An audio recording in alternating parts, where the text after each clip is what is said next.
You're listening to the Podcast Detroit Network.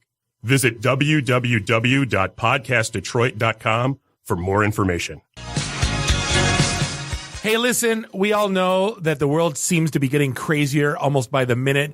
Thank you for clicking play and taking a break from what is reality, and let's get into the world of dude, seriously, Vegas, what in the ever-living hell? Yeah. Can't even comprehend it, but hey, we're gonna try to give you a break from all the crazy stuff going on in reality, and we're gonna talk like we always do, the tech talk and cool interviews of cool people going on in the Detroit tech scene. This is the IT and the D Show, episode 216. We'll get into it. What number? Well, 216. We'll get into that in a minute.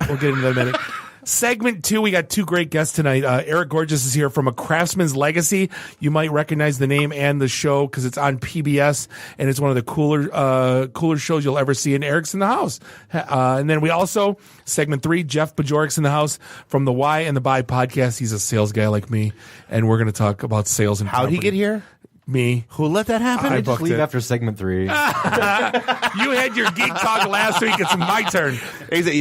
Let's be honest. You had your nerdgasm last week. I did. It was great. Dave, you may fire when ready. You're listening to the Podcast Detroit Network. Visit www.podcastdetroit.com for more information. Following program is intended for mature audiences. I'm Wyatt, that's Gary, you're Bob, and you're Dave. This is the IT and the D Show. This is Max Headroom, and what you're about to witness is one of the most sinister-sounding intros to a trailer to one of the greatest epics ever. This is Billy D. Williams. Bob and Dave and I are enjoying a Colt 45 right now. And remember, IT in the D, it works every time. Where do you guys think you are? The Library of Congress? Detroit? Beyond the sun? Any of those right? Take him to Detroit. No, not Detroit. No, please. Anything but that. No. You will never find the more wretched hive of scum and villainy. Then don't come. Shut up. Hi, this is Christy Swanson, and you're listening to the IT in the D Show. And Bob and Dave touch my hoodoos. That's what happens when you tap the angry beaver in the bunghole. Exactly. Come on. Christ. What the hell with this? I'm calling a break. We'll come back to the D Show. This is Guilfoyle from Silicon Valley, and the only two guys I hate more than Dinesh are Bob and Dave. Suck it, guys. What's up, everybody? This is Billy Zapka. Sweep the leg. Listening to IT and the D Show. No mercy. I may have to wipe the geek off. Hi, this is Kelly LeBrock from Weird Science. So, Bob and Dave, what would you little maniacs like to do first? Are we at a break yet? Hey, this is Zach McGowan from Planet Earth. You're listening to IT and the D Show. Hi, I'm Ernie Hudson, and you're listening to IT and the D. All you nerds out there. Nerds. What is a nerd? I'm a nerd, and I'm pretty proud of it. Hey, Detroit, this is Anthony Michael Hall. You're listening to my buddies Bob and Dave on IT in the D. This is Scott Steiner, Big Pump Pump. The IT in the D Show is your hookup. Holler if you hear me. You're in your underwear? I'm in my underwear. Here, let's hang out. No, I'm sorry, honey. I have a headache. I definitely want to see Bob in his underwear. That's a fact. Hey, everybody. This is Tony Todd. What's happening? You may know me from Candyman, The Rock, Sushi Girls, Zoom, Night of the Living Dead. A lot of pop culture media madness. Anyway, you're listening to IT in the D Show. Business. I'm totally into Dave, but not so much Bob. This is Robert Hayes, the Ted Stryker to my mother. When I'm not hanging out at the Magumbo bar, I'm listening to the IT and the D Show. It's worse than Detroit.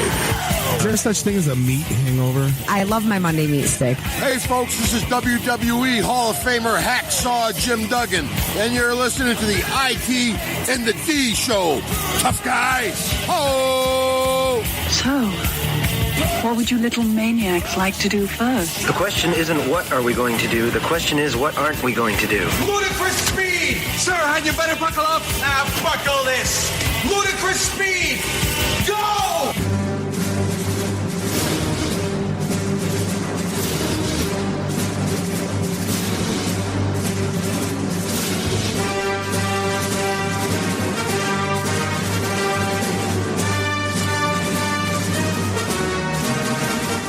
Welcome. Thank you for listening. This is the one and only IT in the D show. It is. And we are at episode 216. And you are still not. Wait, no, that's the wrong. No. For the significance of it, I said after our second episode, we were going to run out of crap to talk about. At the 16th episode, we're going to hate each other. And here we are. Nothing more to talk about. 4.5 years later. And here we are, episode 216. Yeah, and loving every minute of it. Wouldn't change the Subtitled the Screw You Bob episode. We are broadcasting live here in Podcast Detroit in Studio 1 in beautiful Royal Oak, Michigan. This is Bob, the sales guy. That is Dave, the geek. Nuri, the FNG, is in the house. Randy, I do the Twitters Walkers in studio. Find us online, itinthed.com. Like us on all the socials and subscribe to us anywhere fine podcasts are sold. Hey, and shout out to Todd Cochran, CEO of Raw Voice, who popped by the studios today. If you don't know Raw Voice, it's Blueberry and PowerPress. Yeah. Who apparently has looked us up online and wanted to see how real we were. And so, no, we have not photoshopped together 4 studios in a building. Yeah, had a great time, had a great lunch with them. Life was good. But hey, before we get rolling, support for today's show comes from Bluehost. Bluehost is a top-rated website provider that powers over 2 million websites. It has everything you need to build the website you've always wanted and gives you the freedom to design the website your way without being limited by templates. It's simple enough for beginners and powerful enough for even the most advanced users, as we always love to say. It's so easy. A Bob can do it. True story. It's a true story. And with fully customized templates and third-party app support, you get the total flexibility and control that you need. Plus, with a 99.9% uptime guarantee and automated updates, it's truly reliable and offers maximum security, including malware monitoring, protection, and automatic secure WordPress installs. Not to mention, thanks to Bluehost's 24/7 tech support, online resources, and expert services, you'll have all the help you need to succeed and save time. Bluehost is the best tool to build, host, and manage your website. I don't say that just because it's a bullet point on an ad. It truly is. A lot of our stuff is hosted out there. No. Let's be honest. It helps you because it stops me from having to call you to do web stuff. That helps me immensely. It's a 90% decrease in the Bob phone calls. It truly is. Which that's everything. No wonder it's been the top recommended WordPress host on WordPress.org since 2005. And now our listeners save 50% with signing up. All you have to do is go to bluehost.com/IT. That's bluehost.com/IT. That's 50, 50? 50, not 15, 50, yes. And they're inexpensive to begin with. Wow. I know go do. Yeah, exactly. If you're not, you're an idiot. Hey, before we dive into the topics du jour, mark your calendars. We got a busy week this week. Tomorrow, the 3rd of October, we're going to be at Pretzelbell in Ann Arbor. Well, Randy will be there. Yeah. Em and Spence will be there. Spencer's married now, so ladies, you got to back. You can't talk to him now. Or just be like everyone else and assume the ring is like a gold cup. That's right. And then the 5th, we got our podcast meetup. We're doing them about every 2-3 months, depending on whenever we feel like it. This one is the 5th over at Selena's, right down the street from our studio.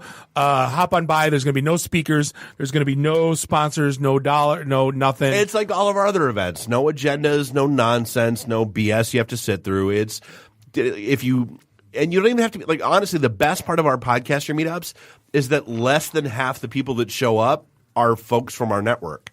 It's people that are like all around that are just into podcasting, that want to yak, they want to talk, they want to bounce ideas off each other. It's friggin' phenomenal. Come on out and chat. And as we always say, there's no rules in podcasting, so no one will be teaching you or telling you or showing you or telling you. Had that wrong. talk today, actually. Good. We'll get into that later. But so with all this crazy stuff going on, have you ever thought about just like, moving to an island and just being done with it all? Dude, I told you before, I've had a website bookmarked for the better part of the last 18 years. Islands and castles for sale. Ooh. When I win the lottery, that is step one. Sounds like a plan. Kenny Rogers and Islands in the Stream. Yeah. That is what no, it's Islands and Castles. With castles? No.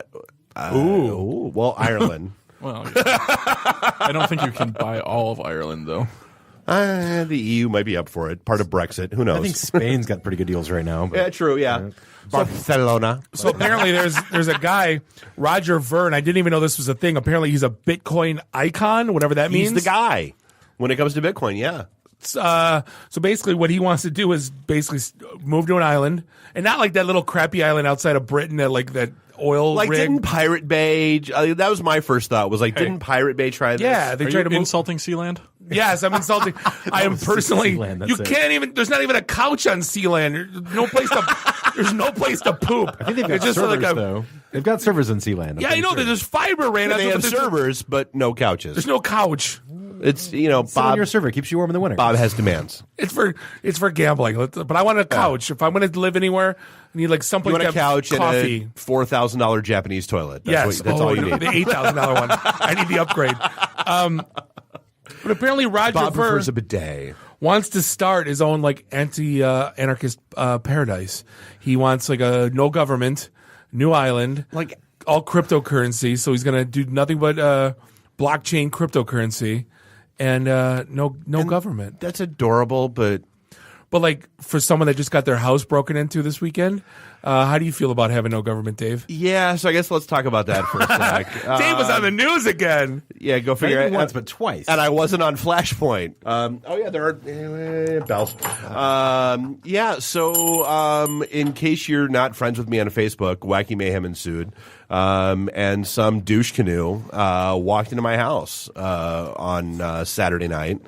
And Was he looking for beer or wanted to say hi? I or- don't know. Well, apparently, based on what they found in his backpack when they caught him, he was looking for iPads and tech and that kind of stuff, which my house is full of. No, Go figure. Crazy. Yeah, and so that was a thing, and yeah, he laughably. And here's the power of social media for you. So douche canoe walks into my house. I post something on social media. DC for short. Douche canoe. Fine. So many meanings. Yeah. No. Like cops show up at my house. The neighbors are gathering around. We're all like swapping video footage and that kind of stuff. Somebody got a great, like, just phenomenally perfect still of him. And he was apprehended less than a half a mile away from my house because somebody saw my post on Facebook, saw him where he was, and went, oh, wait, that's that guy, called 911. Whoop, whoop. That's the sound of the police. But this guy, how big of a duper do you have to be? He still went looking at, like, he walks into your house, hears you coughing and, like, coming in from the garage. So we figured it out. I don't think he heard me coughing. I think he walked into the house, saw the TV was on pause and not off, and went, oh, shit, someone's home. Because, looking at the video footage, he was in my house for, 8 seconds. Didn't grab cat. But then he kept looking at other houses, though. He didn't, run. You'd think, after that, he ran. Oh. He went to other subs and started looking at other houses. Right. Because that's where they caught him, was in another sub. Don't you okay, I never robbed a house before, but I just saying, let's get in that Allegedly. Allegedly. Let's get in that mindset. I'm doing it at what time is no one ever up? 4 in the morning? 3:30? But no, But also doors are locked at 4 in the morning. I'm gonna case joints 8 o'clock. at 8 o'clock at night. Right. And I'm gonna be a creepy. Wear a white Give jacket. me a bell. Asshole. And wear a white jacket. And I'm gonna go ahead and stare at people through their windows because, dude, we have video footage of him staring into our neighbor's house. They're home with their 8-week-old Dude, that's baby. messed up. And he's staring into he's looking in the living room. The house next to them. Asshole climbed up 10 stairs to get on their back porch and get to their door wall where the husband's sitting there with his, 11-month-old and their 3-year-old and their 5-year-old. Do you think he's watching to be creepy, or do you think he's like, oh, how many iPads are in that room right now? That's totally what he's doing. And that's what they kind of figured out is she had an older iPad, because the kids play with it, on the floor right by the door wall. So he was trying to figure out can I slide this door open and get to the iPad without anybody noticing? And for everybody outside of Michigan, door wall means a sliding glass. Sliding glass door, yes. Just FYI. Outside of Metro Detroit, even. Yeah. Honestly, we knew that term in New Hampshire. I think it's a regional thing. But and you got on the news, and of course you wear the black jacket. Of course I'm wearing my Pod DET shirt. Podcast Detroit shirt. Blacked out sunglasses. And sunglasses. I'm like, Corey Hart going on right now. It was bright outside when they showed up at my house, Bob. Being squinty on TV looks really bad. I didn't want to be that guy. I was trying to represent us well. And you didn't even name drop us once. No, I did. They edited it out. Did you really? Just coming home from Podcast Detroit. I was like, so, I didn't have to run a show at podcastdetroit.com that night. So, I was sitting there at the house watching Game of Thrones, and yeah. So you know what else is creepy? Did you hear about like what's going on with like Tinder with like user data? Dude. So like the EU, Europe, changed their privacy laws. Changed their privacy laws where now like you can get access just like we can with like Freedom of Information Act, but this one goes for like personal data. So this person from December 13th is matched with like 800 people. Or no, I'm sorry, like 900 some odd people. Went to personaldata.io. They live in England, and they were given back 800 pages of data that Tinder knows every single thing about you. Yeah. Forever. And it's even creepier. Like, he once had his Instagram account associated with his Tinder account. He pulled that back. They had all the pictures for while his account was linked. They had that in that data dump, as well as every time you open the app 920 times, how many matches, every message he's ever sent, his education, the age of the people he was interested, how many times he connected. Basically, it was like how big he is. He sent 1,700 Tinder messages. That's a little creepy. And basically, we just volunteer this shit for free. It's like, hey, Tinder, guess what? I'm into all these things. If you're not paying for a service, you are the service. But that 800 pages of data, that's like I'm not gonna lie. Like every now and then, I've thought about hitting the Facebook "send me all my data" because that's a link underneath there. I've done it with Twitter because I have like tweets from like years and years ago that are hilarious, and it's the easiest way to get them is to like request your tweets. You think they're funny, and then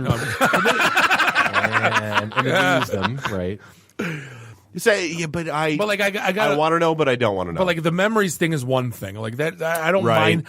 But like it said, you've received 69,000 likes, and I'm like, Oh, dude, yeah, those messages. Facebooking. I gotta stop Facebooking. That was like the friend-iversaries are weird enough. I don't want to know that. I don't Yeah. care. Oh, Facebook is so weird. I'm going to tip my hand here. Like, I date several people, and I went to one of my groups. Oh, yeah, and now you're tipping exactly. your hand. Yeah, this is the first time that's ever come up. Exactly. Yeah. but they're like, I date several people, and then I went to one of my groups, and it says the following members of the groups, and it's the people that I date. One person that I tried to date years ago, but was never successful, but still kind of hold candle for. And I'm like, Facebook knows. I've never once put my status that Facebook, you get me. Facebook knows. The funniest thing I've ever seen. So the company that I work for, you know, when you click on a website and then you go to like whatever news site you're watching or whatever, and there's the ads in the middle, and it was it was our banner ad. Right. And this person screenshot and said, "Oh my God, we're advertising on whatever.com. It's amazing." And you just saw like this collective like 3,000 face palms like going, it's cookies. It's cookies. Just back away from the. I saw Apple's. You're in data security. Back away from the computer. Apple's trying to change that, right? They did something in iOS 11 where they're no longer going to allow apps to follow you around. Well, no, they're limiting the number of cookies that can be written. Yeah, that was that. Yeah. Right. No more oatmeal raisin. Get that shit off my. Right. So hey, it's a big I know it's a big thing every year because it's when all the guys. It's when everybody gets their vasectomy. March Madness is apparently going to be played by high school teams this year. It's going to have to be, or they're going to show the women's. They got to do something, dude. The FBI is cracking down hard on college basketball. So. I thought Blue Chips was fiction. Oh God, no! No, that stuff's been going on since the '80s. Like the whole Chris Webber, the U of M, Fab Five thing. Yeah. Then the next, whatever the Lou Bullock, all those guys, the same thing. Every school goes through this crap. That's the joke in basketball. How do you think Shaq made all his money in college? Right. Well now Rick Pitino, who's like the godfather of college basketball, next to Dick Vitale is on a baby. No, but he wants to talk about the godfather of college basketball. He's like the quintessential voice. Yeah. He's like the biggest cartoon character. And he pretended he didn't know this stuff. Oh, it breaks my heart to know what's going on, baby. Sure he didn't I didn't know anything going. Like, oh, come on, man. Like, everyone was hush and quiet about it. And you guys were all in on it. Yeah. And it's all coming crumbling down. and that product's going to be awful for the next wall 8 years. is tumbling down. Whoa. No. And the wall. Stop. No, we're not singing 80s songs. But when the FBI's get involved, like, and then you have people like the big names getting just crushed. Yeah, it's gonna.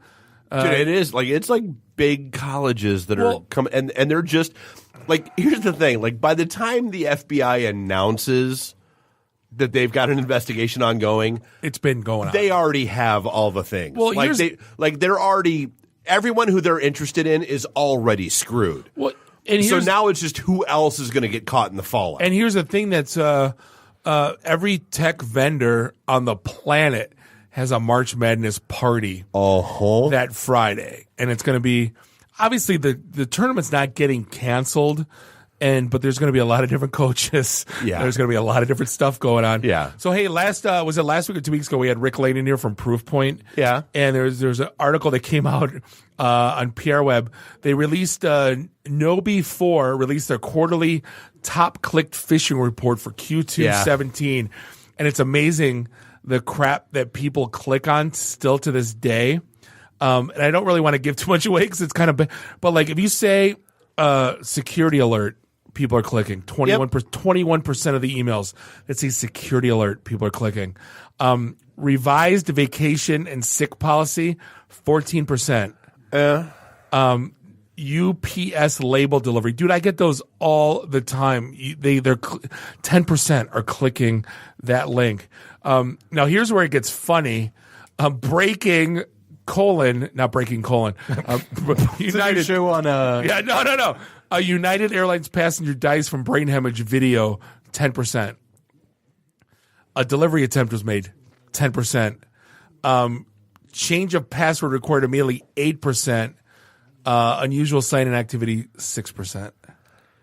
Like it's getting like my kid asked me like, hey, I got an email from this thing. I go, listen, you never click a link. I don't care who it's from. Nope. If you got to go to a thing, you go to the website and you find out there's a problem. And you figure out if there's an issue. Yeah. Right. But I go that like, we used to like, I don't know if your company used to do it, but we used to get the fake ones all the time. Oh God, yeah. But they were so painfully obvious. But like, come on, if I get an email saying like a brain hemorrhage video, like United Airlines, like I'm going to go to YouTube. Right. So if it's not on YouTube. Look it up. Ooh, I got one the other day that was really good at work. It was actually like super legit down to like, please enter it gave our domain name. So this was like super targeted spear phishing. Damn. I'm like, something's wrong with this. I don't think this is right. And I forwarded it over to our security guys. Skeptical Nuri is skeptical. And then the message was gone from my mailbox and from my sent items. And we were on it. I'm like, oh shit. I love it when a company takes things seriously. Hey, so Bob, I know you're a big fan of conspiracy theories. I love them. We did not land on the moon. And global warming is bullshit. We totally landed is. on the moon. It totally is. But so global warming though. What about it? Is a thing. Is it climate change now, or did it change back? No, it's cow farts. Oh, that's the conspirator. Apparently, they've decided like there's been a huge study that decided that all the earlier studies were wrong. Funded by the liberals. Hold on a minute. What degree do you get when you study cow farts? Do you attach a balloon to like a cow? I don't know. That's what like, count it by volume or what? Well, and the funny part is that apparently it's cow belches. That are even more responsible. Burp? Of course, they probably do. Yeah. So apparently, cow belches are more responsible for global warming than cow farts. But it's still a thing. So stop eating meat. Yes. No, because it's all the farms. No, because then you don't get ice cream. So we can't not. And butter is gone. And steaks. And steak is gone. Let's like forget ice cream. Right. Steaks. Let's be honest. So great. Like so, the planet goes up like 2 degrees, and then we get steak and butter and ice cream. I'm just saying. Right, but like. Cow fart, come on, man. Like, who comes? Someone got paid to do that study to stick balloons in cows' buttholes to, like, study the methane. And then, like, how do they, I don't even know what do you do with it then? I don't know, stand behind them with a lighter? Right. But, like, is there more cows now than there was before? Like, yes. Listen, there was that was the thing, is there are far more cows now than there were because we're raising them to live on farms. Well, there was 1 billion people in 1900, and now there's 7 billion people. So, but apparently our farts are not as problematic as cow farts. So in 2011, they said 1.4 billion cows. Yeah, it's crazy. Go great. Give me my ice cream. So speaking of things that smell bad, you guys see the news today about Sonic and Whole Foods and Deloitte got some clarification today. Breaches be tripping. Breaches ain't shit. Yeah. Yeah. So today, apparently 5 million Sonic credit cards breached, and they're already for sale. And what they're worried about is that they're so fresh that banks may not have had a chance to cancel them yet. Yeah. Which is super. Good God. So check your stuff if you eat at Sonic. 117 Whole Foods. And what's really weird about this is Whole Foods has not released almost any data about how much or where. Apparently, they just put up a site late last week. East Lansing is it the only store 2017 security.wholefoods.com? What is it? Is it wholefoods.com/customer protection response or something weird? Amazon coupon. And then what was the third one? Oh, Deloitte. We talked about this last week where Deloitte said, oh, no, don't worry, just a couple accounts. Right. Turns out that it was Wah. all of their admin passwords were taken and pretty much their entire email database. Yeah. And even worse, the Deloitte knew it was going on and tried to hide it to their own employees, maybe. Duh. And sent out a mail saying that it was Security Awareness Week 2016 and you had to change your password by tomorrow. It was all in their, from what I understood, everything that the Deloitte thing was all in their cloud. Not saying the vendor because it doesn't matter, but nothing was done on prem. It was all cloud-based apps. Wow. That messed it up. Yeah. So, and all I'm going to say, because they're a customer of ours and we were completely absolved of it, and that's how we know. all I'm going to say is if you've ever liked a page that mocks Donald Trump or talks about Donald Trump on Facebook, isn't that every page? You're pretty much exposed. The DOJ is getting your info, and just accept that and move on. But the big one that I loved, because we love the DOJ, not like the IRS 6 years ago. Now it's the DOJ. Right. Right. So we love artificial intelligence. No, we don't. No, well, we love it and we fear it. Only when they make us food, not when they do other stuff. Right. Well, but so like this was like the good kind of AI because it's a sex robot. And we all want better performing sex robots. Dude, you ever see those shows? That's creepy as hell. I've seen the documentaries on Netflix. So weird, absolutely dude. have. And apparently, the guy that was in one of those documentaries brought his latest gen sex robot, one of those sex robots, to an expo, and all the people broke it. How'd they break it? Because they were overly fondling it. They were a little rough with the sex robot. Let's be realistic, right? I mean, yeah. That's like fondling on like a Sears mannequin. How creepy are you? Like, come on. Like, we all know the Sears mannequins have heart. I'm not even going to talk about it because what broke it. They said that the brothel in Austria where actually it's the second most popular thing at the thing. It's a really bad word to use. It's an attraction at the venue for 73 pounds an hour. It's the second most popular ride. 73 pounds an hour. That's how much it costs to rent it. Right? And then it all costs $4,500 US. So this mean you're going to start screw driving now? And I'm not talking about like you with your deck or with the locks. There's no orange juice involved? No. And vodka? Yeah, no. Yeah, no, but so that's the new thing. Well, no, like, did we talk about this when the WeVibe hack came out? Right. But like when I go to Duffy's and drink, there's that one guy there. They always call God, I forget what the hell his name is. But he always like wants to unzip his bag and show me that he's war driving. I'm like, that's great. Just will you leave? Adorable, cute, yeah, cute, yeah. It's like brandishing at a gun club. It's like, yeah, we get it. Yeah. But apparently now you can do this for the the connected sex toys, the IoT sex toys, IOP, no, that's no IOB, right? But apparently, Pen Test Partners has a delicious report on so how. It's sniffing hardware, which is like the jokes, like they write themselves. Sniffing and penetration. Seriously, no. Apparently, they use Blue Fruit and Ubertooth works fine, but they're basically walking through. Basically, here's the code. Here's how to basically break into IoT devices. What do they do? Just turn them on in the drawer? Like that's not fun. No. Just imagine, like, say you're at a concert. So say you go to like a Def Leppard concert, and you're standing up there with one of these devices. And you just turn it on and watch all the people just kind of like hunch over a little bit, right? Yeah. I mean, I think it'd be a lot of fun in screen. Because there are like panties with them built in, and it's a thing. Like, well, see, the problem is now that like there's way to like they're showing right down hearing aids. Yeah. Like, come on, man! Like, you can't mess with people's like. It's a unique pen, seriously. Like, as a manufacturer, people are going to get into your device. They're going to figure out how it works. And they're showing people right here. It's like painfully simple. like what I can do. Anyway, hey, we're going to take a quick break. We're going to be back with Eric Gorgeous from A Craftsman's Legacy. This is the IT and the D show, and we will be right back. Oh my God, I just told Nuri. Wait.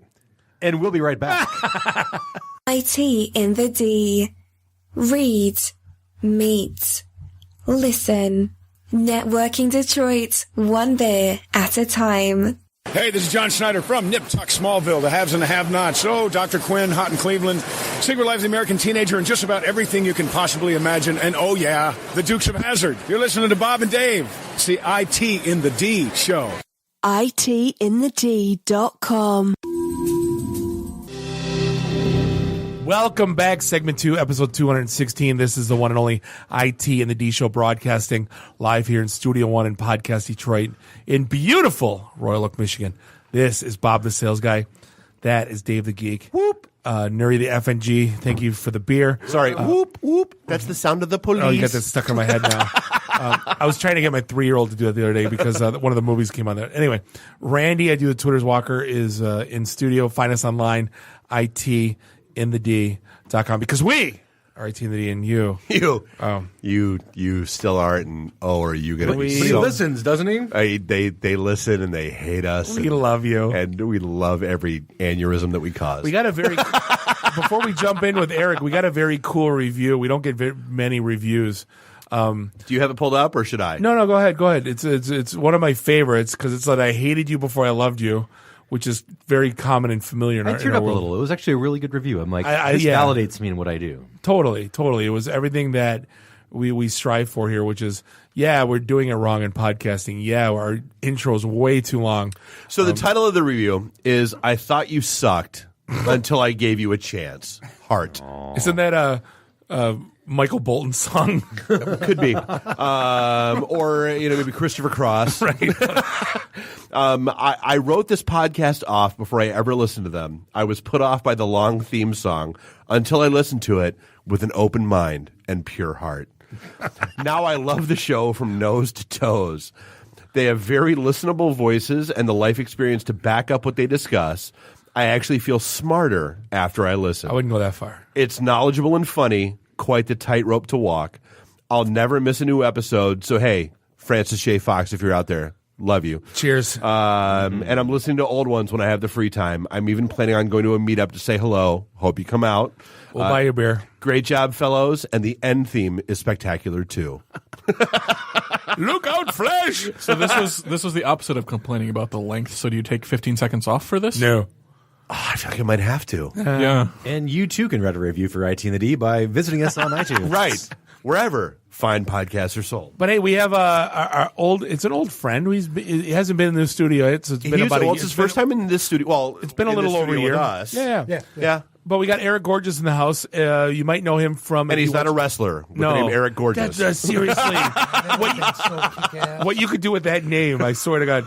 Like porn star, wrestler, like so many cool things.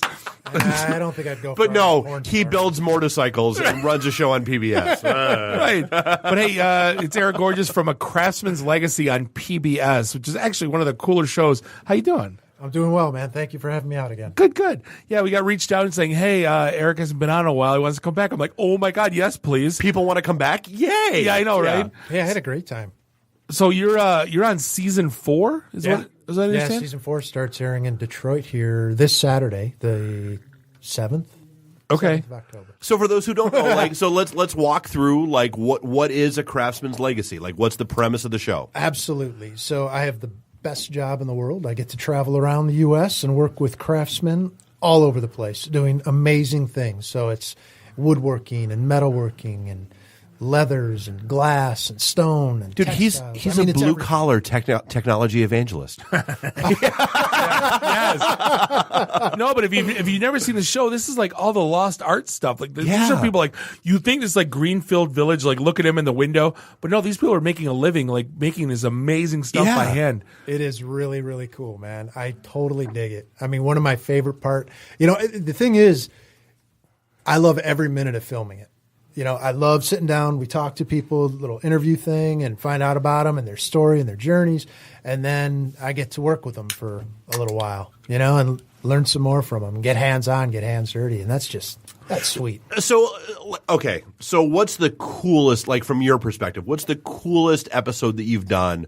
What's the neatest thing that you've been able to dive in and be hands-on with? Man. I really, really, really dig every single episode. Even the ones, I mean. What's your favorite child? That's exactly what you're asking me. So, I'm really drawn to the metal, obviously. Anytime we're doing anything with metal, it's super cool. It's fun because it's something that's familiar. Woodworking's cool for me. But, all of them. I mean, there's sometimes, we get into something and I think, I'm not sure how much I'm going to enjoy doing that. But I really end up enjoying it. Now, like there's a huge push in getting people back into the trades, like saying, "Hey, you don't need a quote unquote lib arts degree to make a living." Yeah, stop majoring in Spanish for the love of God. Right? Hey, absolutely. But like, has the Mike Rowe movement helped, or are you helping? I guess where's it all? What are you seeing out there? Thank God, I'm seeing interest in working with your hands again. Whether it's Mike Rowe and all the great things he's doing, or it's our show, or it's just people that are trying to get back into something that is real. It all started with Pimp My Ride, and then it went all. Well, no, I mean, exhibit. Thanks. We've talked about this with numerous guests before. Even Adam Janai from Mob Steel and those guys. It's. Like when my nephew told me they don't offer a shop class anymore. Yeah, it's unfortunate. And that's what he was really interested in. And they don't that's not a high school. Man, I was Anthony Michael Hall. I had to build the effing elephant with the trunk, and I had to, that was a thing. How is that not how do you not have to learn the basics anymore? And this world we live in, it's so, you have to go to college, you have to get a degree, you have to wind up in debt for the rest of your life. There's this whole skilled trades industry that's kind of been pushed to the wayside that is a completely viable option for people that is ignored. Yeah, 100%, man. It's a tragedy. You know what I mean? Like we think we're doing our kids better. Oh, you're not going to work with your hands. We'll get rid of that. We'll get rid of the arts. We'll get rid of all this stuff and, work with computers and all these other great things. But, unfortunately, there's a ton of people that really should be working with their hands because they're good at it, And the world needs ditch diggers, Danny. Let's not go that far. I mean, it's a bummer, man. It really is a bummer. No, I mean, it's true. Again, house got broken into this or walked into this weekend.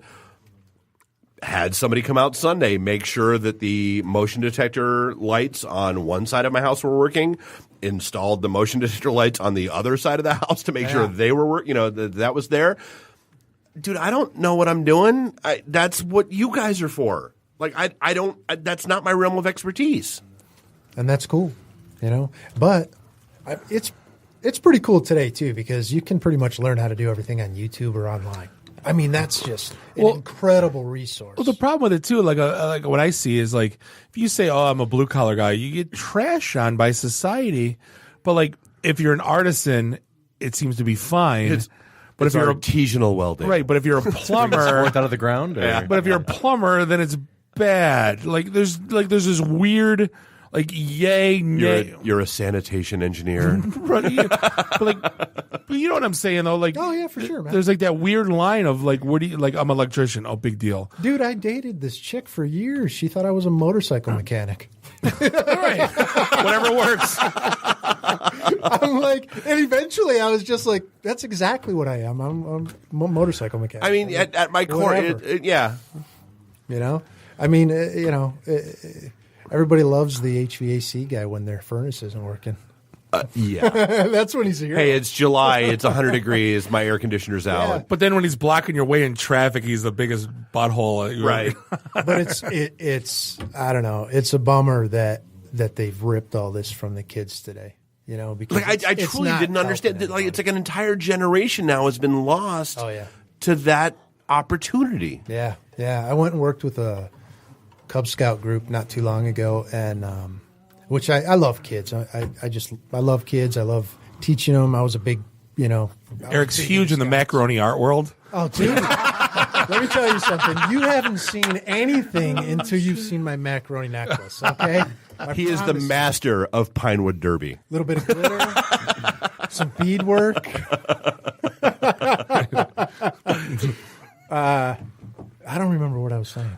You were working with the Cub Scout group. Oh, yeah, Cub Scout group. But it was a little bit sad how many of them didn't really know even what like a screwdriver was or how it was used properly, and things like that. And, you show them different hammers and it's like they think it's all the same, and it's a bummer. Wait, man. There are different kinds of hammers? We'll get to that later. Confused Dave is confused. Don't worry about it. Don't worry about it. They're all the same. You hit things with them. I know hammers. I know mallets. Those are different. But yeah. No, so I mean, so season 4. So like, what do people have to look forward to? Like, who are you talking with? What's going on in the episodes in season 4? This season was pretty awesome. A lot of diversity this season. So, we start out working with a fellow who makes Western swords. He's amazing. The scientific knowledge this cat has. Just admit you wanted to go to a Renaissance festival. Oh my God. So bad. I just wanted to hit something with the sword. Like I'm sort of bummed now that we didn't actually practice with watermelons or something. I was saying, how do you not put a watermelon on a stick? I didn't think about it till after the fact, man. That's why we should be produced. No, I'm just kidding. Creative consultants. Right. That's all we. Seriously, it was totally after the fact, and I'm like, why did we not have watermelons? There's something cool to hit. But yeah, that guy was amazing. I went and worked with some ski makers in northern Michigan. They were totally awesome. We went skiing after it. A jeans maker. Went down south, down to Texas, worked with a cowboy hat maker, a guy that makes bits and spurs. Okay. That was super cool. Went and worked with a company called Gerstner and Sons. Now, if you're in the trades, I know you know Gerstner because they make I have no idea who they are. The absolute finest wooden tool chests. Company's over 100 years old. The original founder, Harry Gerstner, is long past. Okay. But it's still with I would hope so, family. or else he's a vampire. Yeah, that would be cool, but that's not the case. But what was cool was they're still in that same building. They've always been in this one building. like wooden tool chest, like wooden tool, just tool chests made out of wood. They're basically where they caught on was with the machinists. Okay. And now they've dovetailed into different industries. So gun collectors, knife collectors, different people have these chests, and they're highly sought after. It's a collector's item type thing. Look it up. I'm gonna a computer. No, I can like big thing. Like in my head, I can see that they would be a cool thing to have. Like because I own a house, so right. I've got like the Craftsman orange. So for you, thing, you'd buy a Gerstner. You'd put both your screwdrivers in it, maybe one of your hammers, and you measure. I'll have I have like 12 screwdrivers, and then probably 20 USB cables. Probably. So you put all that in there, and then your trading cards and everything else. Like, can I have a drawer for like thumb drives? Because that'd be perfect. You probably need a box for thumb drives. But Gerstner, in its prime, like in the 30s and 40s and whatnot, in its prime, you'd get hired for a job if you had a Gerstner box because the owner knew that you took your stuff seriously. Your skills seriously. Serious enough that you invested in that box. You'd get hired just on site. I really want to make sure I understand. It's a toolbox made out of wood? Yeah, they're chests. They're only about this big. They make big ones, but most of them are like yay by yay. Okay, so 2 foot by 3 foot. Yeah, for those listening to the podcast. Yeah. It was funnier or better with just the hand gestures, I can turn on the video if it'll help. Okay, cool. Yeah. So what was cool about that was that, in every show we've done to this point, we've always worked with the founder of the company or that one person who carries on this company, right? They started it. This was the first time we worked with a large company that the founder wasn't involved in any longer. It was somebody else carrying the legacy on. So it was really special. And it was super cool walking through this building that was so old. So it was truly A Craftsman's legacy. Oh, come on. Good job. I suck at that too. The whole pun thing, I'm never really good at it. No, but I think with the whole like curly mustache, like the craft cocktail, like the artisan, What's like wrong with my mustache? no, yours is great. But I'm just saying, though, it's bringing all that stuff back where it almost died. And then it all kind of came back with food, with metalworking, with woodworking, it's got to be like a huge lift for, I'm not saying your business, but I'm just seeing that it's all kind of, there's a resurgence. Absolutely. It's a lift for everybody because, there's so many people out there that are working with their hands, and now it's just a little bit easier to make your way, to sell your products, to build your name. Well, that's what our joke is. Like, a fire pit is like $80, but in our artisanal, the Detroit fire pit, the Detroit artisanal fire pit, with the metal got stolen from the Packard plant. From the Packard plant is $1,700. $1,700, and Carhartt logo on the back. We talked about the coolest. Like, what's the? Because obviously, you guys, you have a website, you have a show. Like, what's the oddest request that you've got in for somebody that wants you to have you come out? I don't know if I'd want to say that. Let's just say, let's rhyme. That's what we do. No, it's like it involves Kellogg in the early 1900s. Right. Rhymes with schmellogs. I think one of the coolest things, the most humbling thing for me, is the number of people that write is just amazing. The people that reach out every day, and most of them are super, super positive. Every once in a while, I'll get one that's dude, what's up with those vests, or something goofy, but for the most part, everybody's super cool about it, and a lot of them are nominations. Hey, check out this guy. Hey, check out this guy, and we use them. That's how we find a lot of people. Because some of the people we feature, they're not online. They have no, it'd be really hard. They're just doing their thing in other ways. Yeah. So so season 4 is obviously, so you've already filmed season 4. Yeah. Like, how much material do you have in the backlog? Tons. There's no end in sight. Honestly, we could keep doing this show for a very long time. It's like Cops. just keep the camera rolling. We're good for years. Yeah, I wish we had that kind of theme song though. Man, we'll come up with one for you. Yeah, I don't know. Your theme songs are too long. But worth listening to, as we just heard. Right. I do like it though. It's super cool. But I'd get killed for running that. Well, yeah, on PB, yeah, you would on PB. That's a thing. All right, so I what haven't we hit on that we should? Geez, I don't know. Social, our online audience is growing. Well, you got a motorcycle shop in Detroit. Fast. Yeah, the bike shop, Voodoo Choppers, that's moving. We're still doing motorcycles. I could walk to your. We just found out I could walk if I wasn't so lazy. I could walk to his motorcycle shop. You need a little rascal, dude. No, my kids have my kids have the motorized scooters. He stole the Meyer cart. He takes it back every week to charge it. Right. Actually, I want to see Bob on the monkeys, but I want to see him on one of those tiny little motorcycles made for kids. The monkeys. Oh, yeah. That's what I want to see Bob on. I had a mini bike when I was a kid. Yeah. Nice. My mother almost had a heart attack every time I sat on that thing. Yeah. Then so did the bike. Then suddenly it was. Then suddenly it was stolen from the backyard. Yeah. Along with your goldfish. Right. Yeah. But hey, how do we find what days they're airing? So it's different all over the country, right? So you got to really look up your local time because it's PBS. It's PBS. So the best way to do that is to hit our website. It's right on the homepage. You can put in your zip code or your state. So and your website is craftsmanslegacy.com. Okay. A Craftsman's Legacy. You can do either. Either. Okay. Yeah. Good. They were smart. They have both. Yeah. Good. Just checking. Yeah.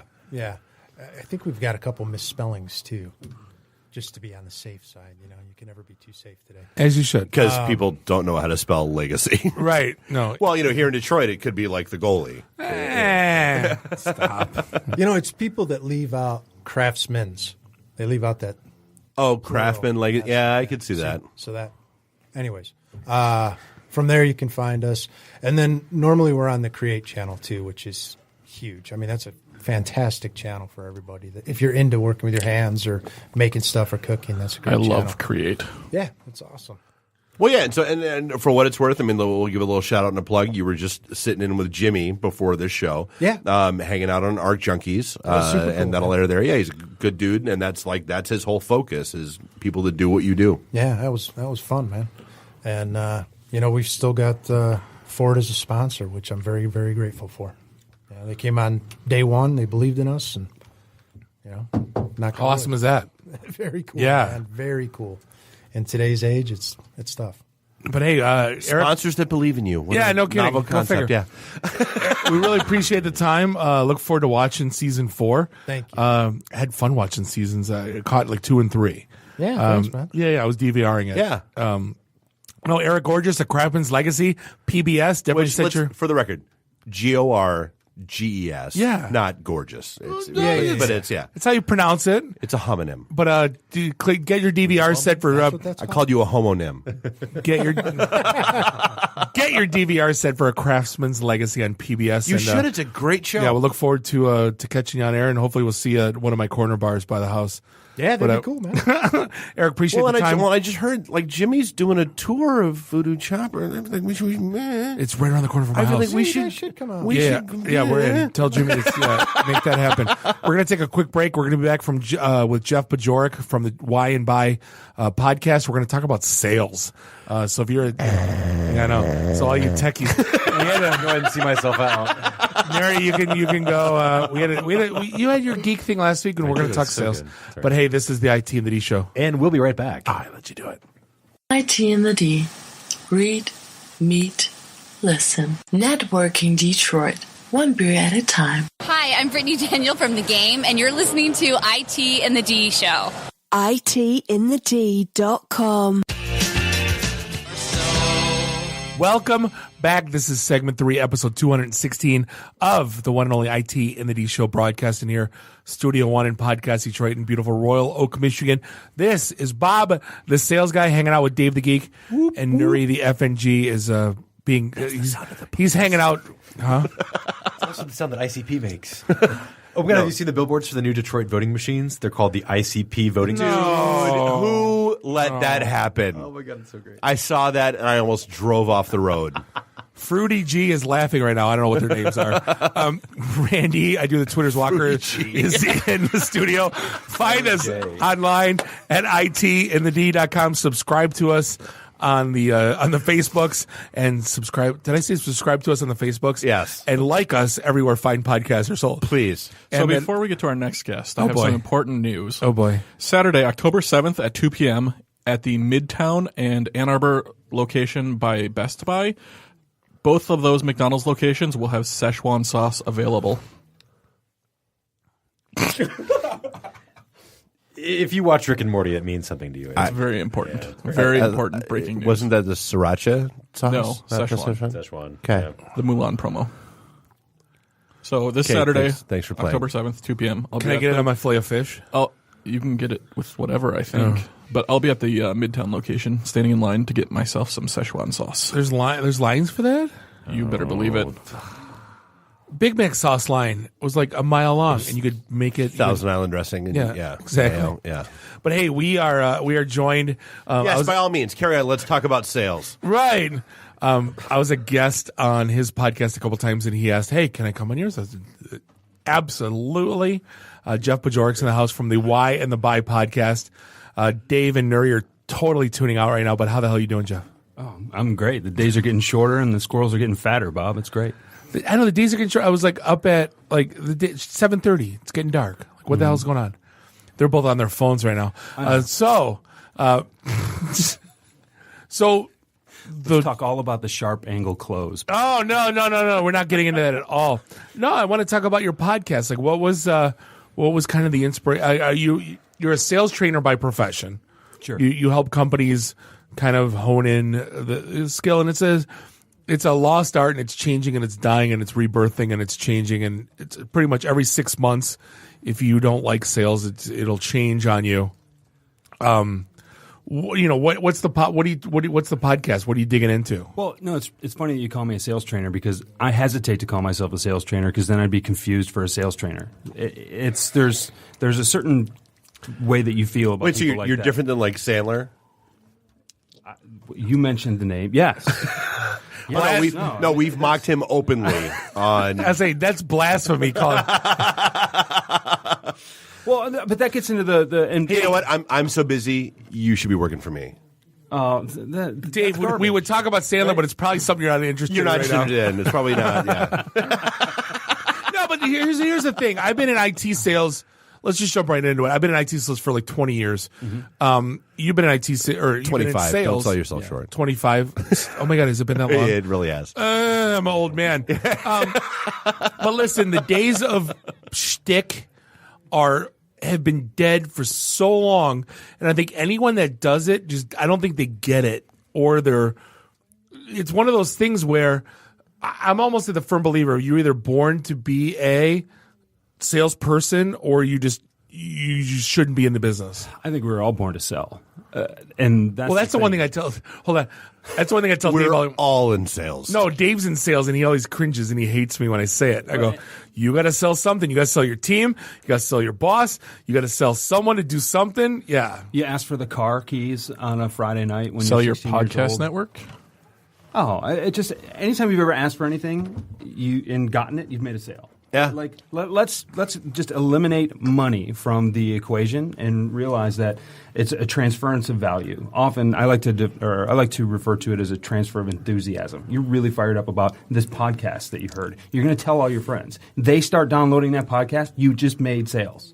Like, let's eliminate this whole idea of, what's it going to take to get you into this fine used automobile today? Like, that's not what it is. And that's the problem. Very direct. And you and I have talked. Like, Yeah.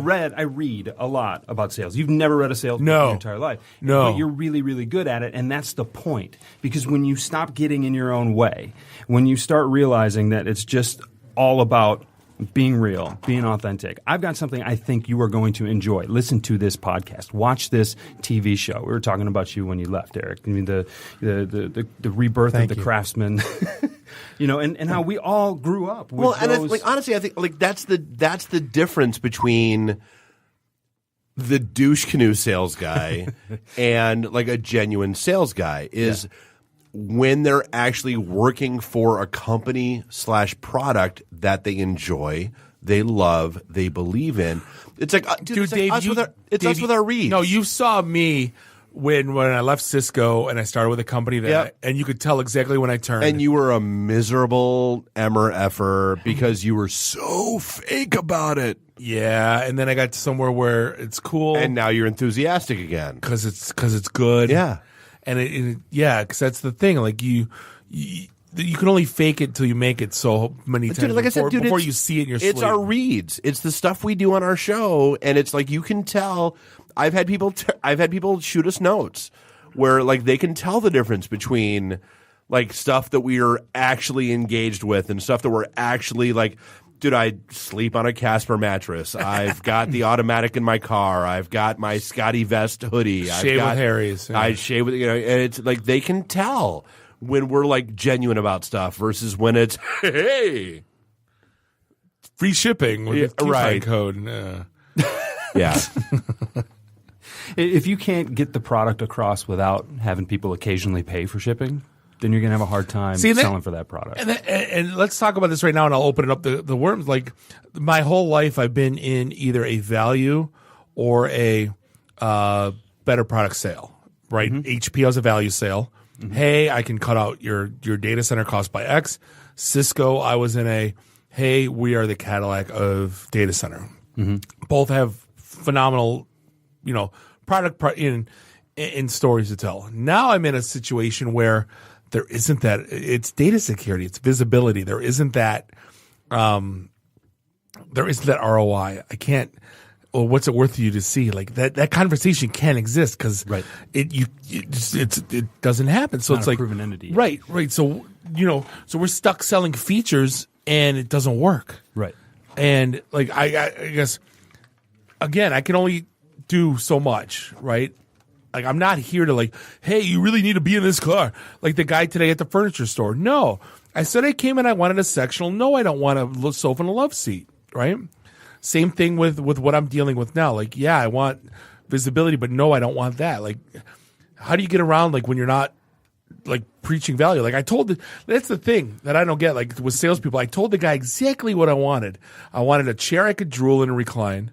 I wanted a sectional to make my wife happy. And like he couldn't deliver. Like, how can you not deliver on that when I explain it so blatantly? Well, there's two things that he missed. And I think the two most important things or the two most important or crucial factors that go into selling are listening and empathy. He did neither of those two things. You told him exactly. Listen, I'll sell you that. I'll get a job somewhere to sell you that couch and that chair because I know what you want. I'll just take the commission. That's easy money. Like, how do you not just... How does someone? How do you not just make that sale? Of the store and take your credit card. We take Visa, MasterCard, American Express. I don't care if I like it or not. You like it. The car before this car was, so I walked into the dealership and I said, okay, I've done all my homework. Here's the car I want. That go do. And he's like, oh well, that car's not here. It's in Rochester Hills. I'm like, yeah, I could go to that dealership if I want to. Yes. Do you want to make the sale or do you want the guy in Rochester? Right. Hills He's like, oh well, we can get that car here. Well, I told you that's how I bought my diesel. I wanted the CC. The guy asked one more question. What do you do for a living? Sales guy. You get mileage? Yep. You want the diesel. Yep. Why? 50 miles to the gallon. Sign here, press hard, 3 copies. With the faked results. Yeah, absolutely. Yeah, you get free money. Yeah. And then I just and he got me a free car just now, and I just bought a car for my wife. So, I mean, again, I went to a different dealership just because he helped me, but the stigma that comes with and you don't know how he met Dave, do you, Jeff? No, I haven't heard this story yet. So, all good stories start with a long time ago in a galaxy far, far away. So I've run a hosting company since like '96. No, let's be honest. You had a server like in a colo with like 8 websites. It was 2 at the time. It's not a hosting company. It's just like. It's like a couple servers. I had more clients than you did. Oh, I didn't have point taken. Sit and burn. I didn't. But let's be honest, it was 2 servers, and you were like, "Okay, go." Yeah, and so Bob would cold call me from wherever he happened to be. There was only so many web hosts, and I was selling colo, and I was on a list. Yeah, and so it was like, "Hey, you should come do IOC." Hey, and then I didn't work for IOC. And then 6 months later, hey, you should come to. And so literally the foundation of all of this literally comes down to Bob being cold call sales guy and me going, no, dude, F you. Let's and him finally going, hey man, just meet me for a beer. Right. All right, let's talk. And we met for a beer, and life was good, and wacky mayhem has ensued since. Oh my God, we like comic books and sci-fi. Right? Yeah, the FU episode, isn't it? It really was. Yeah. It is the FU Bob episode. It totally. I deserve every bit of it. Well, we talked before. I think it was the last time when you were a guest on my podcast, The Why and the Buy, on the Podcast Detroit Network. Hit the bell, cheap plug. Hashtag cheap plug. Yeah. You were talking about how you were meeting with these engineers. I think in Chicago at the time, and you were talking about your relay times or something for the servers. You were, help me here, I'm drowning. No, I would. What I did was I was making these. They sat me down at a desk and said, "Cole, I went from selling beer to selling IT." Right.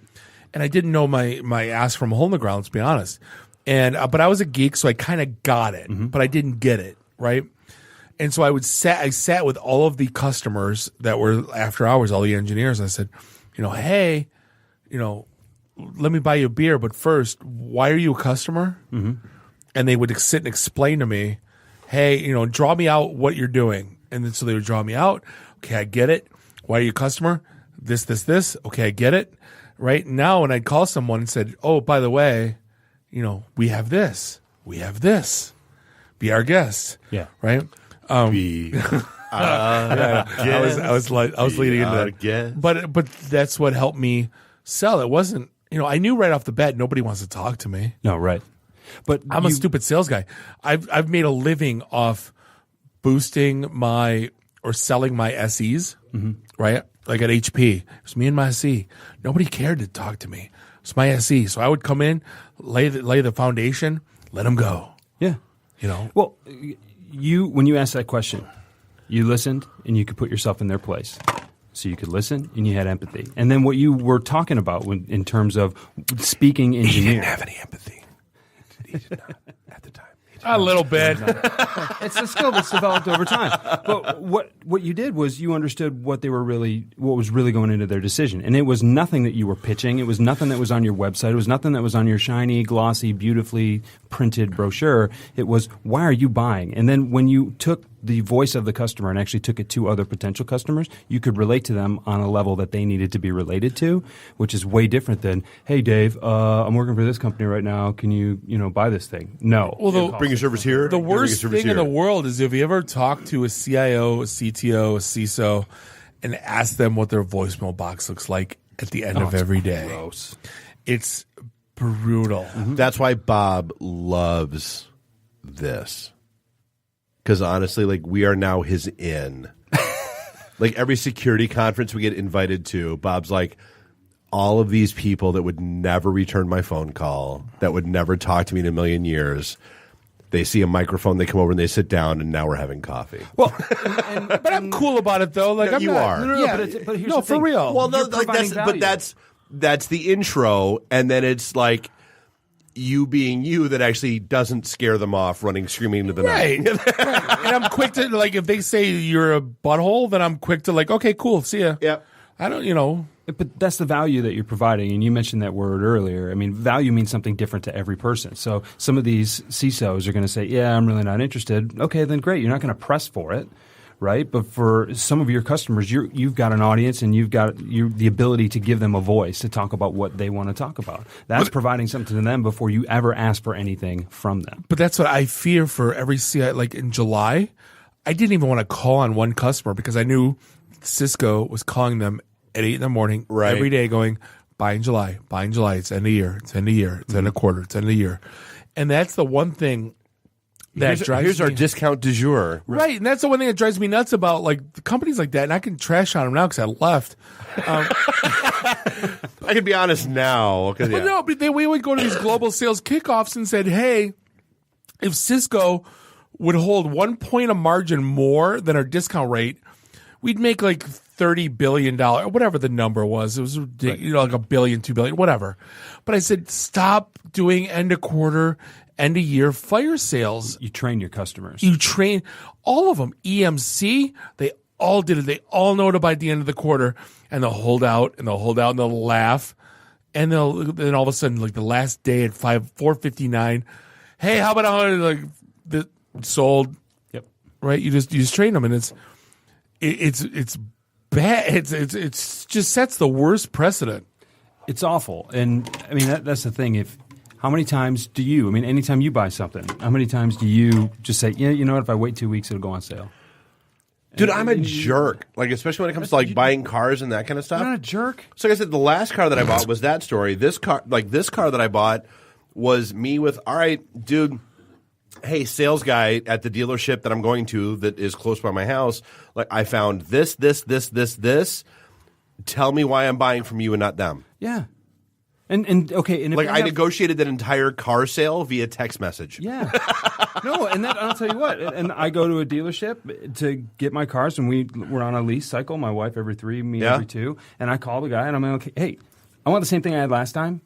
He's like, okay, great. They're like dogs. When your dog dies, just give me another one of them. We have it in black, clone or that. we have it in white. I'm like, okay, I want it in black. He's like, you want to come in, pick it up on Friday? But with new stuff. Well, no, yeah, it's like the updated, Yeah. That's fine. But there's no, let me show you this. That's why I keep going back to him because I know there's it's no a 10-year BS. process. Yep. I don't need to be walked through how to set the navigation system up and Right. everything else. This is the third car in a row. Yeah, You know, YouTube it exists. works. I can figure it out. Yeah, thanks. Neri, let me ask you this. I mean, do you get called on? Fairly regularly, actually, yeah. So, I mean, how do you weed out, like, the idiots versus, like, the ones you say, all right, this guy's all right? I think in my space, things are a little bit tighter, so I know what's going on as far as technology is concerned. So I'm looking more at the technology. Fair. But even then, there are some guys that call me, they're just absolute tools. Like, I cannot stand even being in the room with them, basically, because they're so salesy. I mean, look, I'm like an early 30s. IT manager, know your audience. Don't be that guy. Well, see, here's my problem, and I want you to address this. Here I am. early 40s, mid 40s. I'm not in mid 40s yet, almost there. But I'm like the seasoned IT guy, and I have seasoned sales guy. Seasoned sales guy, but yet I can only touch vintage. I can only touch so many clients. So I have 2 ISRs that are attached to my region. So now they're the ones spamming, and they're the ones putting my name on email invites, and they're the ones calling on my behalf to set up meetings. And it's brutal because I don't know what to do about it, but it's the nature of the business. So like you got a 24-year-old direct out of college going, hey, my rep's going to be out in your region. Like, would you like to have coffee with them? Like, it doesn't hold the same weight, and I can only make so many calls a day, right. But it's the nature of the business. So it kind of ruins, I guess, the whole aspect of what I do, what you look for in trying to build rapport with somebody in the field. And that's the important thing, is right? Building rapport with them. Yeah. There's one guy who was just like, God, he's probably in his 50s, and he was just so up in my personal space, and his breath stunk, and he was like almost creepy the way he talked to me. I'm like, I will never do business with your company. Seriously. That was like based on my interaction with that sales guy. Right. So I don't know. No, but that's what we face. Yeah, that's the problem we deal with. It's like everyone's got their different, like, you might want to go out with scotch with me, but like Eric here, if I say, hey, let's go smoke cigars and drink some scotch, you're like, I am on the wagon. Like, you don't know. It's true. Right.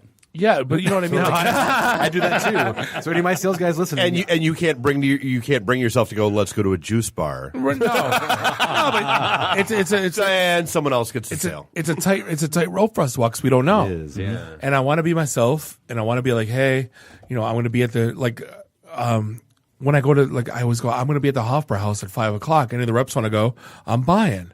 And I get a few, but like some guys weren't drinking, or like, hey, I can't drink on Tuesday night, man. I got my kids' soccer and crap. Like for me, I'm on vacation because I'm out of town, right? It's a dilemma that we all face. It's like, well, what I've seen too is, especially with some of the reps that I work with, they get, well, I can't get this guy out to dinner. I can't get this guy out for golf. I can't get this lady out for drinks. I can't, and it's like, well, no, because they're not interested in drinks. Like that's a commitment, man. Okay. We're gonna go play golf. That's 6 hours. Yeah. On a weekend, especially. Yeah. Dinner. That's a couple hours. Drinks. Like again, it's a Tuesday night. Like I know you're in town, but drinks really. Like you're more likely to get coffee because that's a 30-minute commitment. Drinks. That's plural. Too. It's hard. When I was a sales rep or a sales engineer, it's like people like, you're always eating at the fancy restaurants and you're always drinking at these great places. I'm like, it's work. Oh, make no mistake, it's work. There's some perks, but it's work. It's work. And there are early mornings, late nights, the travel. I mean, everything else. I mean, it's people see the. There's no time clock. No, which works against you. But I mean, that's the thing is these superstitions are so ingrained, right? To where you're leading with, let's go to this really nice dinner. Like some of the people you're calling on high level executives, listen, they can go to Capitol Grill, buy their own steak anytime they want. Now they have to do it with you. Like that's like took this really good steak and ruined it for me. They want Selena's, right? Dive bar. Yeah. Well, yeah, because it's just so much lower key. You can be more yourself. You can be more authentic. You can really make a personal connection there, and that's the thing is we're so in tune to these old superstitions that we don't like to let them go, and the people who can are succeeding a lot. We try to do the old lunch and learn at the Morton's. We try to do executive dinners, CISO dinners at someplace really like Smith and Walensky's in Columbus. Oh, yeah. Nobody wants to go because again, I'm going to eat up my 6:30 to 8 for you. Kiss my ass. Right. So for me now, I ask for a 20-minute meeting. Yeah. I want to respect your time. If you think if I'm an asshole, you can tell me to get out real quick, and nobody's I got that as a cold call the other day. The guy's like, Henry, 2 quick minutes to tell you about my platform. He's like, and if you don't like it, you can tell me to sod off. Yeah. And he was from Ireland, so my phone rang and it had Ireland. Which is why he said sod off. This is why he said sod off. and then I'm like, no, I love you guys, love your products. He's like, well, then give me 10 minutes. I'll show you a quick demo of how this works. That's setting a very small time commitment, staying within it. Yeah. And then, I mean, it's just, oh God, that works. So when I set meetings and I say we're in for 30, and if we're doing that, I'm looking at my clock and I go, how are we doing on time? Well, if you fly me to Ireland, all the time all the time you need for a demo. One of everything you're selling. Aren't you in the market for a castle over there? I might be. I know a guy. Well, no, and that's the thing that I'm noticing too is even when people call me, good salesmanship gets rewarded. If you can actually reach out, make a connection, do the right things for the right reasons. Dude, if I see you working, the sales guys I know that I build a relationship with. It's a thing, right? Because I'm not going to shoot. I'm not going to. Dude, it's too. We're what, 20 years in? I still haven't bought a thing from you. No, no. I think I got like a $400 commission check because you moved your shit to Brad's. Brad, there you go. Yeah, I'm in my third vacation home in Tahiti because of you. But it's not about that. It's really not. And the ones that are good at it don't need that sale. No, and because they have 20 in the, Yep. And it's like, and my big thing is, and Nuri and Dave, and just kind of a shout. I was telling Jeff before, I go, this is the announcement I want to make. Just tell me no, man. Like, you have no idea how many people keep stuff in the pipe for 6 months because they won't tell me no. And you're not going to hurt my feelings. I'm not going to cry. I'm not going to go, come on, man. Yeah, no. I'm not just say, dude, no, we're not doing it. Not our thing. We're good. Yeah. And I'll be like, great. I hope to see you soon. Yep. And we're good. That way I don't have to talk about you to my boss because you have no idea. Because still holding. We're moving out to Q2. Still what do you mean you're pending. moving out to Q2? Still pending. Yeah. So it's not MEDC still pending. it's again. And if all you do is if you dropped, and I'm not going to. And you move on. I'm not going to get yelled at. Why'd they drop? No budget. Great. Next. And I think that's the biggest problem is I just want to you're not going to hurt. No one is going to hurt my feelings. No. And bonus points if they actually give you a reason. Right? Look, this is not, where you're at too, Bob. Yeah. It's brand new. Look, this is so cool, but not anywhere close to our radar screen. We just had our meeting. Yeah, we've got this. It's it's way too far ahead of the bell curve. I hear it all the time. Got no budget. We have budget for 3 projects. You're not one of them. Yep. Let's revisit it in Q2. Great. Call me when you see us on the front page of CNN. But if you tell me that, then great. Then I'll call you in March. Yeah. And life is great. Yeah. When's your budget cycle start? I'll call you. We'll do you talk. still want me to call you? Yeah. Yes. Great. Do you really want me to call you, or is Are you being polite? Yeah. Again, it's not I'm not going to be Should I really call you after the Poison concert? Or no. But it's true though. It's not it's a mutually exclusive. We try to build a mutually exclusive relationship where it's you tell me, I tell you. Dude, like I said, the sales guy that I dealt with at the car dealership, I will follow wherever he goes now. Yeah, just like I did. That easy to deal with. Just like I did. The average sales guy, you're running from, right? And the good sales guy, No, I don't need to imagine that. Forwarding information. Yeah. You know what I mean? You know what I found out? The guys that are killing it, and it's funny because we're dealing with this now. We got a huge asshole on our team, right? And what do we do with them? I'm like, listen, there's assholes that have been the number 1 rep, President's Club, and it's not the worst thing in the world. But I go, it's amazing to me how those guys succeed. And the nice guy who's like, hey, buddy, because and I'll see it, man. Most of the enterprise reps I run into, they're kind of dicks. And because they're brash, assertive. And they're like, are we going to, they're assertive. And it's something I'll never step into, but it's fine. But it's funny how those guys always keep killing it. Yep. Well, assholes buy things too. That's important, right? Right. That's important to know. But also, toilet paper. But yeah, what makes a guy come off as a jerk is often the thing that is going to move the thing along. So when it's just, hey, just tell me no, please, just tell me no. You're pretty fitty, but your face is pretty, but damn, you look fat in those jeans. But for some reason, that crass honesty. Mm-hmm. I'm not normally into big teeth, but on you. They work. Right. No, but it's I find those guys you run into they'll never return your calls. They're such buttholes when you hang out with them.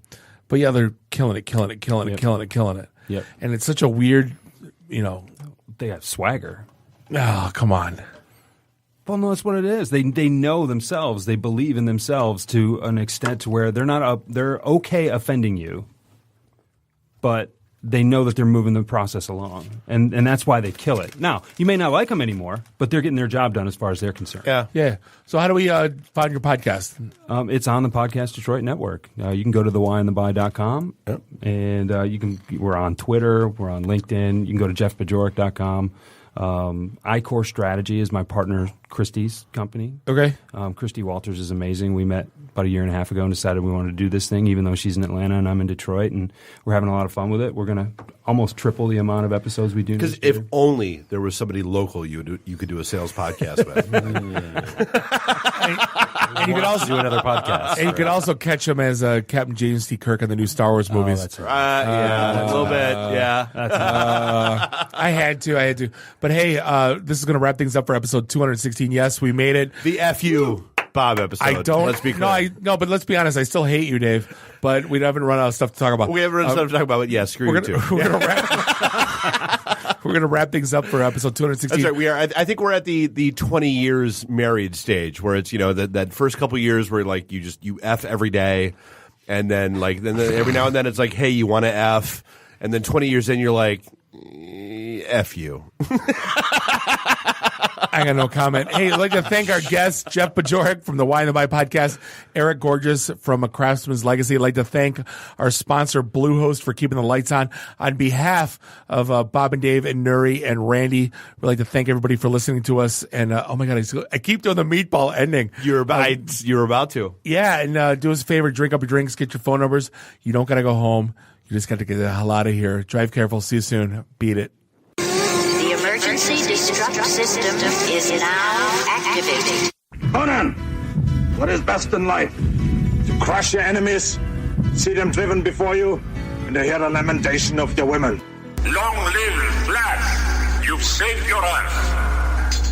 Have a nice day. I have come here to chew bubblegum and kick ass. And I'm all out of bubblegum. Nice shooting, son. What's your name? Murphy. Make the run. The run. Game over, man. It's game over. It's over, Johnny. It's over. Nothing is over. Nothing. You just don't turn it off. I can't say no, and I don't really want to, so. Well, especially with the back doors open. Yo! Hold up! Time out! Time out! Y'all take a chill. You need to cool that shit out. And that's the double truth. Ruth. Bob loves it in the can. I hope this was as much fun for you as it was for me.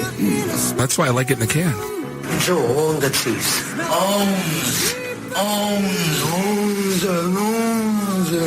Bear me. My job is to make sure this program is morally upright and cultural and wholesome. Shut up, Mimsy! Shut up, Mimsy! Shut up, Mimsy! Why would Buick put their cars next to the Bentleys? Why? That's not marketing. The alphabet. It's brilliant. Yeah, I can't take that position. That analogy sucks because it's right. Because you're getting your 8-track tuned up. Are we at a break yet?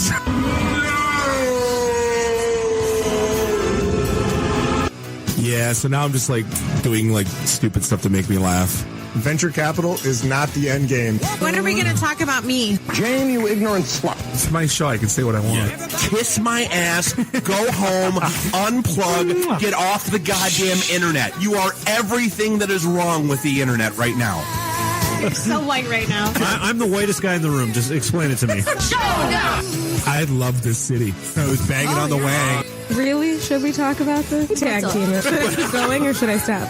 Can I just say, it's been great being on a show that talks about Mickey Rooney dying for 20 seconds and then poop for 10 minutes.